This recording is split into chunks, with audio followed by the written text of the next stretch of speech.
मैं आज पंजाब से आया हूं क्योंकि वहां भी संत रामपाल जी महाराज जी की तरफ से बहुत बड़े पैमाने पर कार्य किए गए। जैसे कि आपने देखा अभी पंजाब में भी बहुत ज़्यादा बाढ़ आई, खेत खलिहानों में पानी खड़ा रहा, लोगों के घर टूट के गिर गए। वहां भी संत रामपाल जी महाराज जी की तरफ से लाखों फुट हजारों फुट पाइपें दी गई। जो अजनाला हमारे पंजाब में अजनाला तहसील है और अमृतसर जिला है, डिस्ट्रिक्ट सभी जानते हैं, वहाँ पर रावी दरिया पड़ता है जो पंजाब और पाकिस्तान के बॉर्डर पर है। वहाँ उसने बहुत कहर मचाया। तो वहीं मैंने खुद देखा संत रामपाल जी महाराज जी के सेवादारों ने दिन रात वहाँ पर सेवा की। वहाँ पर चार पहिए बांटी गई, पशुओं के लिए चारा बांटा गया, तरपाले बांटी गई। जहाँ सरपंचों ने डीजल मांगा तो इन्होंने डीजल से इनकार नहीं किया, डीजल भी दिया गया। जिस चीज की भी जरूरत थी सूखा राशन बांटा गया, लंगर बनाकर बांटा गया। मैंने ये भी देखा जो इनकी तरफ से राशन दिया गया वो खुले भंडारे थे संत रामपाल जी महाराज जी की तरफ से, जो इनके अनुयायी वहां पर दे रहे थे। ऐसे नहीं था भी आधा किलो दाल दे दी, आधा किलो कोई चीज छोटी सी चीज दे दी, दूध दे दिया, नहीं।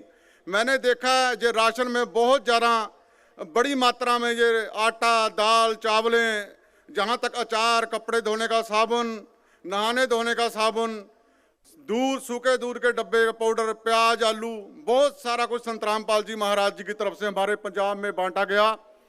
वहाँ पर जो गांव थे, मैं कुछ गाँव के नाम तो हर एक गाँव के नाम याद नहीं आते, तो कुछ गाँव के नाम मुझे याद हैं। जैसे गाँव मलकपुर है, वहाँ पर भी 8 से 10 फुट पानी खड़ा था। किसान तो पहले ही हमारा पंजाब का मरा हुआ था, क्योंकि पिछले साल भी बाढ़ आई, कुछ समय पहले अब भी बाढ़ आई, तो पंजाब कैसे उड़ता। वहाँ भी संत रामपाल जी महाराज जी की तरफ से हजारों फुट पाइप दी गई, मोटरें दी गई पंजाब के लिए। और वहाँ गांव है, गांव बेदी छन्ना, गिल्ला वाली और अपना दुजेवाल, तो वहाँ भी संत रामपाल जी महाराज जी की तरफ से हजारों फुट पाइपें और मोटरें दी गई। हर एक तरह की मदद की गई संत रामपाल जी महाराज जी की तरफ से। आज मुझे पता चला, थोड़े दिन पहले पता चला भी यहाँ संत रामपाल जी महाराज जी का आज सम्मान होगा किसान जीवन रक्षक से। तो मैं पंजाब से यहाँ संत रामपाल जी महाराज जी का पूरे पंजाब की तरफ से धन्यवाद करने आया हूँ भी उन्होंने हमारे पंजाब में आपदा में इतनी ज़्यादा मदद की।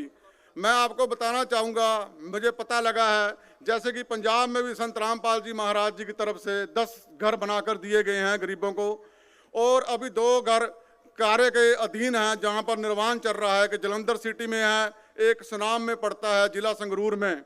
इसके अलावा संत रामपाल जी महाराज जी की तरफ से 300 घरों में निःशुल्क राशन दिया जा रहा है कंटिन्यू, और बीमारों का इलाज करा के दिया जा रहा है संत रामपाल जी महाराज जी की तरफ से। संत रामपाल जी महाराज जी की गाड़ी आती है उन बीमारों को घर से ले जाने के लिए जिनका डायलिसिस चल रहा है, जिनके किडनियाँ खराब हैं, फेफड़े खराब हैं, जो चलने में असमर्थ हैं, उनको संत रामपाल जी महाराज जी के मैंने खुद देखा सेवादार आते हैं, उनको गाड़ी में लेके जाते हैं, अपनी गाड़ी में लेके जाते हैं और अपनी गाड़ी से ही हॉस्पिटल में चेक करवाकर वापस उनके घर में छोड़ने आते हैं। ये सेवा बहुत बड़ी सेवा है जो संत रामपाल जी महाराज कर रहे हैं, उनके अनुयायी कर रहे हैं। मैं कुछ लाइनें हिंदी में लिख कर लेके आया हूँ और मैं आपके सामने समय का मैं बोलना चाहता हूँ जो संत रामपाल जी महाराज जी के लिए हैं। आज हम ऐसे संत के कार्यों को नमन कर रहे हैं जिन्होंने कहा नहीं, करके दिखाया कि ईश्वर की भक्ति का अर्थ क्या होता है। संत रामपाल जी महाराज जी ने सिखाया कि भक्ति वही है जो टूटे हुए मन को जोड़ दे, और सेवा वही है जो मरे हुए व्यक्ति को जीवन का सहारा दे। हजारों लोगों को निराशा के कारण जीवन समाप्त करने का विचार कर चुके थे, उनकी शिक्षाओं से फिर खड़े हुए, फिर मुस्कुराए और जीवन को अपनाया। जब किसान बाढ़ में सब कुछ खो बैठे, जब घर उजड़ गए, तब संत रामपाल जी महाराज के अनुयायी उनके देश के उनके लिए सहारा बनकर पहुंचे। यह कोई चमत्कार नहीं था, यह मानवता का जागरण था। आज यदि उन्हें सम्मानित किया जा रहा है तो यह प्रमाण है कि सेवा मौन हो सकती है पर उसकी गूंज पूरी दुनिया में सुनाई दे सकती है, और मानवता को यही धर्म बनाएंगे। और संत रामपाल जी महाराज के इस पितर मार्ग के लिए कोटि कोटि नमन धन्यवाद करता हूँ। लास्ट में ये कहना चाहता हूँ, वह भी समय जल्दी आएगा जब संत रामपाल जी महाराज जी जो मनुष्यता की सेवा करते हैं उनको नोबेल पुरस्कार से सम्मानित किया जाएगा। सबको राम राम, सत श्री अकाल, सत साहेब, बंदी छोड़ सतगुरु रामपाल जी महाराज की।